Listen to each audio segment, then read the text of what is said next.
आप देख रहे हैं इंडिया टाउन न्यूज, भारत की बात। नमस्कार, आप देख रहे हैं इंडिया टाउन न्यूज और मैं हूं आपके साथ सुरभि शुक्ला। स्वागत है आपका हमारे खास बुलेटिन मध्य प्रदेश की खबरों में, जहां हम आपको मध्य प्रदेश से जुड़ी महत्वपूर्ण खबरों से रूबरू कराएंगे। तो चलिए बुलेटिन की शुरुआत करते हैं। बुरहानपुर जिले में आंधी तूफान, ओलावृष्टि और बारिश से प्रभावित फसलों का सांसद ज्ञानेश्वर पाटिल ने अधिकारियों के साथ निरीक्षण किया। खेतों में पहुंचकर किसानों से चर्चा की और पीड़ित किसानों को भरोसा दिलाया कि नुकसान की भरपाई के लिए हर संभव प्रयास किए जाएंगे।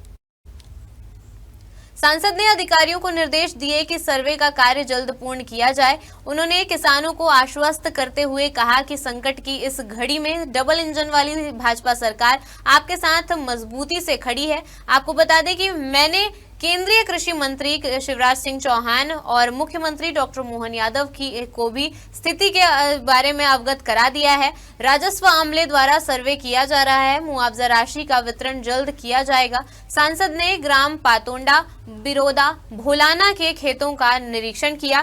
किसानों ने उन्हें बताया कि गेहूं, मक्का, चना, केला आदि फसलें बर्बाद हो चुकी हैं। 27 तारीख को शाम में जो आंधी से, हवा से, कुछ ओले, जिससे मेरे संसदीय क्षेत्र में काफी फसलें प्रभावित हुई। उसमें गेहूं की फसल भी है, चने की भी है, मक्का भी है, कुछ तरबूज भी है और पपीता भी, और कुछ केले की फसल का भी आंधी से और उससे नुकसान हुआ है। तो उसके नुकसान के आकलन के लिए मैंने तत्काल मेरे चारों जिले के कलेक्टरों से चर्चा करी सुबह ही कि आप सारे एसडीएम को बोलकर पूरे अमले को फील्ड में उतारकर एक एक खेत का सर्वे करें और किसानों की इस दुख की घड़ी में हमेशा भारतीय जनता पार्टी की, हमारी डॉक्टर मोहन यादव जी की सरकार और माननीय प्रधानमंत्री मोदी जी की सरकार किसानों के साथ में हमेशा खड़ी रही है। मध्य प्रदेश में अब आयुष्मान योजना का लाभ सिर्फ NABH सर्टिफिकेट प्राप्त अस्पतालों में ही मिल सकेगा। यह सर्टिफिकेट अनिवार्य करने का फैसला राज्य सरकार ने किया है। आपको बता दें कि अब सभी निजी अस्पतालों को 31 मार्च तक यह सर्टिफिकेट प्राप्त करना होगा। ग्वालियर में अभी सिर्फ 27 अस्पतालों के पास यह सर्टिफिकेट है। दरअसल सरकार का उद्देश्य आम जनता को गुणवत्तापूर्ण और मानकीकृत स्वास्थ्य सेवाएं उपलब्ध कराना है। जिन अस्पतालों में NABH मानक नहीं है, उन्हें आयुष्मान योजना से बाहर कर दिया जाएगा। आपको बता दें कि ग्वालियर में 71 निजी अस्पताल संचालित हैं, जिनमें से सिर्फ 27 अस्पताल ही NABH सर्टिफिकेट प्राप्त हैं। बचे हुए हॉस्पिटल्स को 31 मार्च तक NABH सर्टिफिकेट हासिल करना होगा। छोटे अस्पतालों के लिए आयुष्मान योजना प्रमाणीकरण हासिल करना बड़ी चुनौती बनेगा। ये वह अस्पताल हैं जहां अभी आयुष्मान योजना के तहत लाखों गरीब मरीजों का इलाज हो रहा है। राज्य शासन की ओर से NABH के मापदंडों पर खरे उतरने वाले ही हॉस्पिटल महानगरों में संचालित होंगे। इस प्रकार का नियम जो लागू किया गया है, उसके लिए उन्होंने मार्च तक की डेडलाइन दी थी कि जिनका एंट्री लेवल है और या नहीं भी है, जो आयुष्मान की सुविधाएं दे रहे हैं अथवा देना चाहते हैं, उन लोगों को मार्च 31 तक फुल NABH का मापदंड को पूरा करने के बाद ही नया आयुष्मान से इलाज करने के लिए अथवा जो कर रहे हैं उनको आगे कार्य करने के लिए सुविधा दी जाएगी। वर्तमान में ग्वालियर जिले में 71 लगभग नर्सिंग होम हैं जो आयुष्मान से संबद्ध हैं और जो मरीजों को इलाज सुविधाएं दे रहे हैं, जिसमें से लगभग 27 नर्सिंग होम हैं जो अभी NABH में वर्तमान में पोर्टल की स्थिति में NABH है। बड़वानी शहर के नवलपुरा मुख्य मार्ग पर सीवरेज कार्य के दौरान पेयजल और कॉलोनी की सीवरेज लाइनें क्षतिग्रस्त हो गई हैं। पिछले 15 दिनों से यह समस्या बनी हुई है, जिससे मुख्य मार्ग पर गंदगी और दुर्गंध फैल रही है। इससे परेशान होकर शुक्रवार दोपहर रहवासियों ने विरोध प्रदर्शन किया। बीते 2-3 दिनों से मकानों और दुकानों के सामने सीवरेज का गंदा पानी बह रहा है। दुर्गंध के कारण लोगों का घरों में रहना मुश्किल हो गया है और वे भोजन तक नहीं कर पा रहे हैं। रहवासियों का आरोप है कि नगरपालिका और सीवरेज कंपनी इस ओर कोई ध्यान नहीं दे रही है। आपको बता दें कि शुक्रवार दोपहर गुस्साए लोगों ने सीवरेज कंपनी के मैनेजर से शिकायत की और मार्ग पर थोड़ी देर के लिए आवागमन रोक दिया। उन्होंने खाली बर्तन लेकर नगरपालिका के खिलाफ जमकर नारेबाजी की। कुछ रहवासियों ने कंपनी कर्मचारियों को माला पहनाकर पानी की मांग भी की है। रहवासी महेश यादव ने बताया कि नवलपुरा और अमित नगर में लोग गंदगी और बदबू के कारण खाना नहीं खा पा रहे हैं। उन्होंने बताया कि सीवरेज और पेयजल लाइनें फूटने से पिछले 12 दिनों से नल में पानी नहीं आ रहा है। नगर पालिका में नेता प्रतिपक्ष राकेश सिंह जाधव ने कहा कि लगातार बह रही सीवरेज की गंदगी से बीमारियों का खतरा बढ़ रहा है। जाधव ने चेतावनी दी है कि यदि जल्द समस्या का समाधान नहीं हुआ तो बड़ा आंदोलन किया जाएगा। ये सीवरेज पानी और पेयजल व्यवस्था 12 रोज से पानी भी नहीं आ रहा है और जो पानी स्टॉक हमारे पास टंकियों में था वो गंदा पानी गया तो पूरा पानी ढोलना पड़ा। टैंकरों की कोई व्यवस्था नहीं है और उनको बोला, आज ही मैंने बोला कि आधा टैंकर हर घरों में डालो तो बोले भैया एक टैंकर है, शाम हो जाएगी। शाम होगी कहीं जितने को मिले उतने तो मिले, वो भी नहीं हो रहा है। सीवरेज वाले भी परेशान कर रहे हैं। जहाँ 12 दिन हो गए पीने पानी के लिए। क्या बोल रहे जिम्मेदार? जिम्मेदारी बोल रहे हाँ कर रहे बस हो गया उनका काम। मुझे यहाँ अमित नगर और यहाँ के आसपास के रहवासियों ने बुलाया था। मैं यहाँ पहुंचा तो मेरी इनसे बात हुई। आपको विदित है कि इसके पूर्व भी ये लोग चक्का जाम कर चुके हैं। सीवरेज लाइन का जो पानी है वो घरों की टंकियों में स्टॉक किए पानी में मिल रहा था। 12 दिन हो गए आज इस घर की एरिया के लोगों को। 12 दिन से नगर पालिका के द्वारा इनको पानी नहीं मिल पा रहा है। सीवरेज कंपनी के द्वारा किए गए घटिया काम से पूरा नगर अस्त व्यस्त पड़ा है। ये एक जगह खोदते हैं और खोद के भाग जाते हैं, जबकि इनके एग्रीमेंट में ये कहा गया है कि जहां भी ये खुदाई होगी जो टूट होगी ये करेंगे। जिम्मेदार आज 12 दिन हो गए हमारे नगर पालिका के कर्मचारी परेशान हो रहे हैं। वो 12 दिन से यहाँ काम कर रहे हैं और परेशान हो रहे हैं और सीवरेज वाले जो है यहाँ से खोद के जो गए हैं तो अभी तक नहीं है। 12 दिन के बाद आज जब मैंने उनको बुलाया फोन करके कि आप आए तो सबसे पहले तो मेरा ये पूछो कि 12 दिन में भी इनको कम से कम तो शर्म ही चाहिए। तो मैंने उनको माना पिलाई कि साहब दया करो जनता को पानी पिलवा दो। हमारे नगर पालिका जो पुरानी सीवरेज लाइन थी कम कॉलोनीज की वो डैमेज हो गई है, उसको निकाला जा रहा है। उसका पॉइंट मिल गया है, उसको दुरुस्त कर दिया जाएगा। उसको लेके असुविधा हुई है लोगों को। 12 दिन से समस्या आ रही है। उस कार्य के दौरान कहीं वाटर लाइन क्षतिग्रस्त हुई थी जिसके कारण रहवासियों को पानी नहीं मिला है पेयजल, तो ये असुविधा हुई है। वो लाइन को भी चालू कर दिया है, लाइन दुरुस्त कर दी गई है अभी। बुरहानपुर पुलिस अधीक्षक देवेंद्र पाटीदार के मार्गदर्शन में यातायात थाना प्रभारी राजेश बारवाल और सूबेदार नागेंद्र सिंह के नेतृत्व में आयोजित यातायात सप्ताह के दौरान विभिन्न कार्यक्रम हुए। सिंधी बस्ती चौराहे पर ट्रैफिक पुलिस एवं जन जागृति संस्था द्वारा बाइक सवारों को यातायात संबंधी एवं योजनाओं के बारे में जानकारी दी गई। बाइक चालकों को हेलमेट भी निःशुल्क वितरित किए गए। इस कार्यक्रम के प्रोजेक्ट चेयरमैन व हेलमेट प्रदाता संस्था सदस्य सुनील सलूजा थे।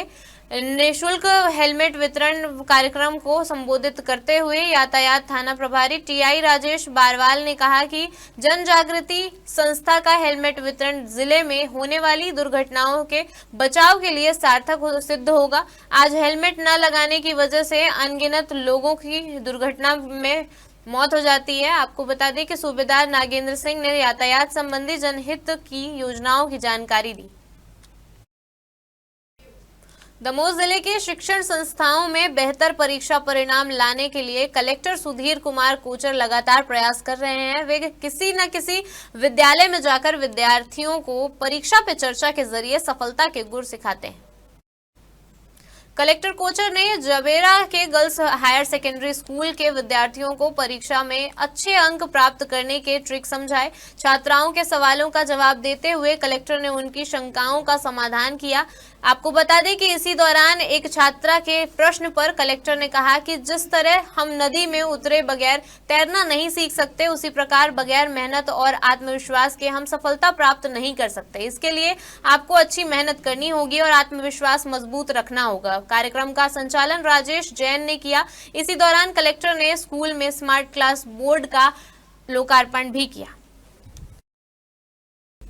रीवा जिले में किसानों को खाद के लिए भारी परेशानियों का सामना करना पड़ रहा है। ग्राम पंचायत करहिया नंबर 1 में खाद लेने की होड़ में किसानों के बीच मारपीट हो गई। गांव में तनाव का माहौल बना हुआ है।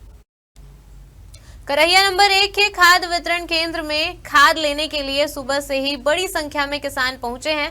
आपको बता दें कि खाद की कमी और वितरण में अव्यवस्था के चलते किसानों में नाराजगी बढ़ती चली गई। किसानों के बीच धक्का मुक्की मारपीट होने लगी, अफरा तफरी का माहौल बन गया। किसानों का आरोप है कि समय पर खाद उपलब्ध नहीं कराई जा रही है, जिससे फसलें प्रभावित हो रही है। वहीं प्रशासन और संबंधित विभाग की व्यवस्था पर भी गंभीर सवाल खड़े हो रहे हैं। घटना के बाद गांव में तनावपूर्ण स्थिति बनी हुई है। मामला हो गया लाइन से लागत है, कोनो पे फालतू आवत है, कोनो कैसा आवत है, यहाँ को पूरा पुलिस या को कुछ हुआ है, यहाँ सब बहुत मत आए हैं। यह व्यवस्था कैसे फैल गई? व्यवस्था कुछ नहीं है, कुछ व्यवस्था नहीं है। प्रशासन को आदमी नहीं आई। तो क्या खाद मिल रही है? खाद 2 बोरिया 1 बोरिया देते, रोज परेशान होते मनइए, क्या करे मनइए। कंप्यूटर से निकाल रसीद है, लिखत 2 बोरिया है, कंप्यूटर से 2 बोरिया लिखेंगे, हम 2 बोरिया दे थे। अंगूठा कितना लगा लेते, देखा तो कितना। कब से लाइन में लगे आप? सवेरे 3 बजे 4 बजे सवेरे से। खाद नहीं मिली? खाद मिल गया 2 बोरिया मिली होगा, पेन से लिखी 2 बोरिया कंप्यूटर में का नियम का लिख रहे, मतलब कंप्यूटर से निकालते लिखते हाथ से। ये हमने कल कलेक्टर मैडम की यहाँ गए थे हम लोग कि हमारे ग्राम पंचायत में क्या है, जगह है नहीं ज्यादा। यहाँ आप लोग खुद देख रहे हैं कि कितनी व्यवस्थाएं हैं, ना पार्किंग है ना कुछ है, कोई चीज की व्यवस्था है नहीं यहाँ। तो हमने कलेक्टर मैडम को दिया तो उन्होंने कहा कि 10 दिन रुक लीजिए, 10 दिन के बाद हम यहाँ से हटवाए देते हैं।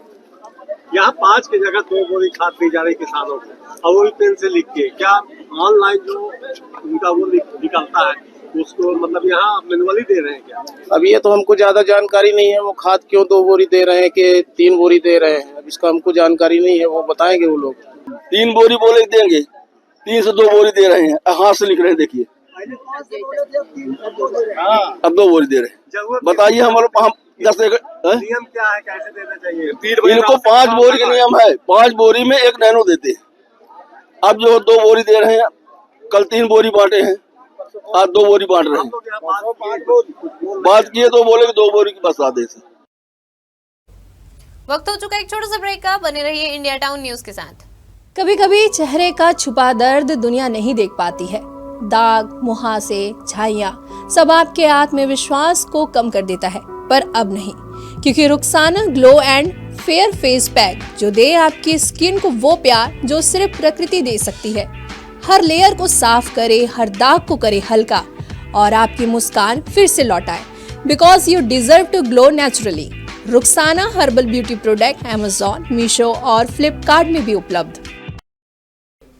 विदिशा वन मंडल के अंतर्गत ग्राम अहमदपुर पठारिया स्थित दरगवा लघु सिंचाई परियोजना अब जल संरक्षण के साथ जैव विविधता का भी केंद्र बनती जा रही है। आपको बता दें कि यह जलाशय एक आदर्श वेटलैंड के रूप में विकसित हो चुका है। शीत ऋतु में विदेशी प्रवासी पक्षियों की चहचहाहट भी यहां सुनाई देने लगी। वन विभाग द्वारा इस क्षेत्र को इको टूरिज्म और बर्ड वॉचिंग स्पॉट के रूप में विकसित करने की योजना बनाई जा रही है। जलाशय के आसपास पौधारोपण को बढ़ावा देकर पक्षियों के प्राकृतिक आवास को और सुदृढ़ बनाया जा रहा है। आपको बता दें कि यहाँ पेंटेड स्टॉर्क पक्षी भी बहुतायत में नजर आते हैं।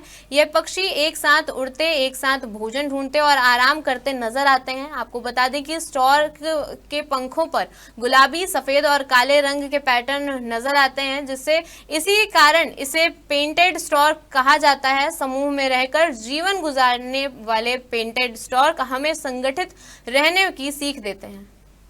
देखिए, विदिशा जिले के अंतर्गत काफी सारे ऐसे जलाशय हैं जहां पर हमारे जिले में प्रवासी पक्षी आते हैं, और उसमें से एक दरगवा बांध है जहां पर फॉरेस्ट क्षेत्र में है वो।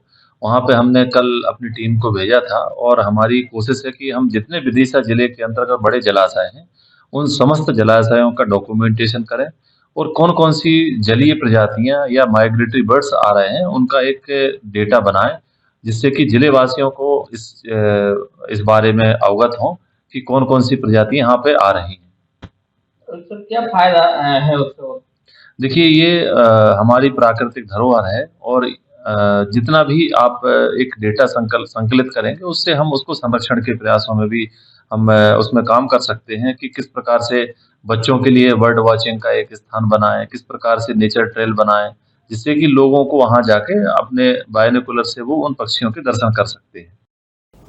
मुख्यमंत्री डॉक्टर मोहन यादव ने मंदसौर में भगवान पशुपतिनाथ लोक का लोकार्पण किया। यह लोक प्रथम चरण में लगभग 25 करोड़ रुपए की लागत से बना है।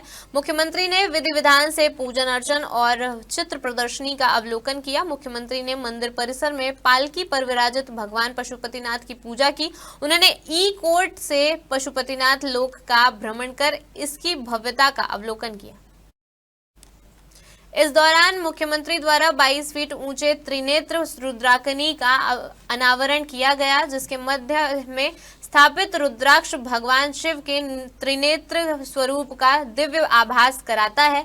एमपी थिएटर परिसर स्थित यज्ञशाला में मुख्यमंत्री ने मंत्रोच्चार के बीच यज्ञ में आहुति दी। शिवना नदी की जलधारा के समीप स्थित पशुपतिनाथ लोक पहले से कहीं अधिक आकर्षक और मनमोहक हो गया है। 4 प्रवेश द्वारों से श्रद्धालुओं की सुगम आवाजाही सुनिश्चित की गई है। पशुपतिनाथ लोक के ओपन एयर थिएटर का निर्माण भी किया गया है। आपको बता दें कि जहां रंगमंच कार्यक्रम आयोजित होंगे, श्रद्धालुओं के लिए प्रतीक्षालय की भी व्यवस्था की गई है।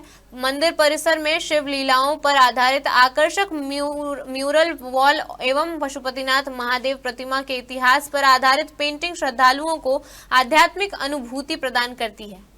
प्रथम चरण के निर्माण कार्य का लोकार्पण महाशिवना के किनारे हमारे वरिष्ठ नेता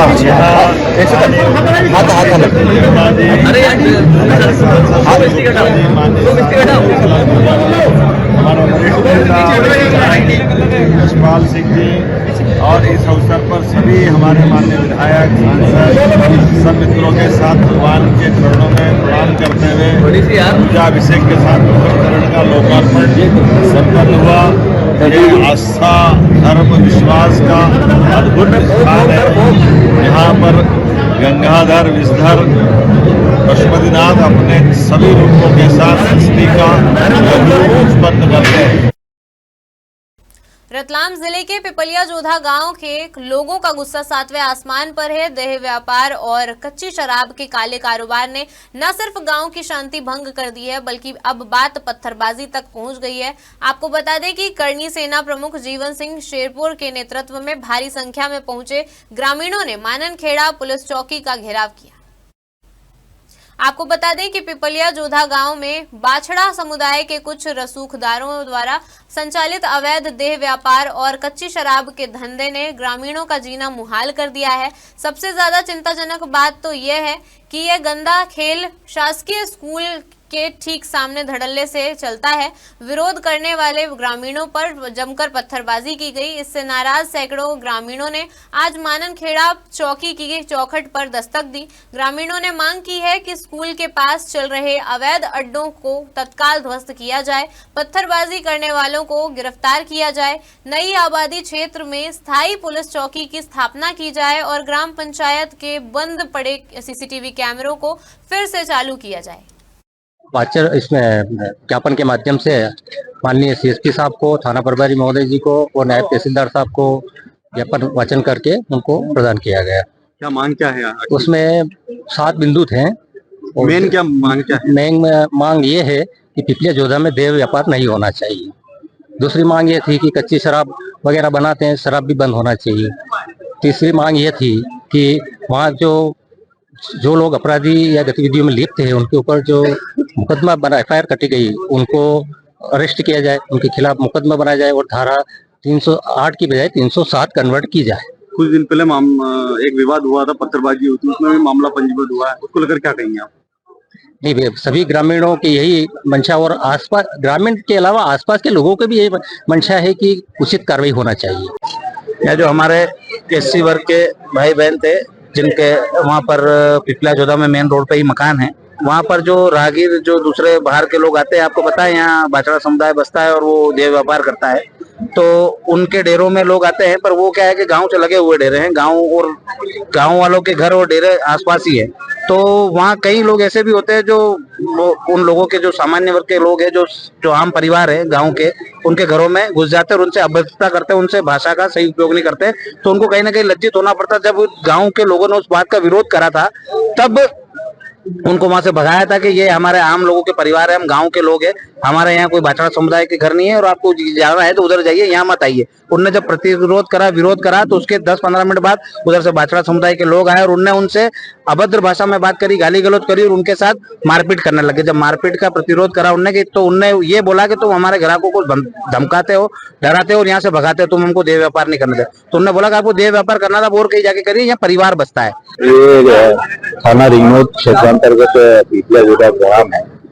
यहाँ कुछ दिनों पहले भाषा समुदाय और ग्रामवासी झगड़ा हुआ और आज ये सभी लोग यहाँ चौकी मानन खेड़ा पर उपस्थित हुए थे अपनी मांगों को लेकर के। उनके द्वारा ज्ञापन पेश किया गया है। ज्ञापन में जो भी उनकी मांगे हैं उसमें वैधानिक स्तर पे हम कितना कर सकते हैं वो हमारा तरफ से पूरा प्रयास किया जा करके वैधानिक कार्रवाई करवाई जाए। मध्य प्रदेश के डीजीपी के सख्त आदेश के बाद भी रीवा में पुलिसकर्मियों की वर्दी में रील्स बनाने की आदत छूट नहीं रही है। रीवा में यातायात थाना प्रभारी अनिमा शर्मा का पुलिस गाड़ी में बैठकर रील बनाने का वीडियो सोशल मीडिया पर अब वायरल हो रहा है। मध्य प्रदेश में पुलिसकर्मियों का वर्दी पहनकर सोशल मीडिया पर रील्स वीडियो अपलोड करने पर डीजीपी कैलाश मकवाना ने पाबंदी लगा दी है और सख्त कार्रवाई के निर्देश भी दिए हैं। उसके बाद भी पुलिसकर्मियों का रील से मोह भंग नहीं हो रहा है। रीवा यातायात थाना प्रभारी अनिमा शर्मा की फिल्मी गाने पर वायरल रील पर अब रीवा के पुलिस अधिकारी क्या कार्रवाई करते हैं, यह तो अब देखने वाली बात है। कराहल के शासकीय महाविद्यालय में देर रात असामाजिक तत्वों ने जमकर उत्पात मचाया। कॉलेज परिसर में पहले शराब पार्टी की गई, फिर पत्थरबाजी कर खिड़कियों के कांच तोड़ दिए गए। दूसरे दिन सुबह कॉलेज पहुंचने पर स्टाफ और छात्रों ने टूटे कांच व परिसर में बिखरी शराब की बोतलें देखी, जिससे पूरे महाविद्यालय में आक्रोश का माहौल बन गया। प्राचार्य डॉक्टर सुनील शर्मा ने कराहल थाने में लिखित शिकायत की है। प्राचार्य ने बताया है कि इससे पहले भी कई बार कॉलेज की खिड़कियों के कांच तोड़े जा चुके हैं, लेकिन अब तक कोई ठोस कार्रवाई नहीं हो पाई है। आपको बता दें कि उन्होंने बताया कि कॉलेज में चौकीदार की नियुक्ति भी अभी तक नहीं हुई है।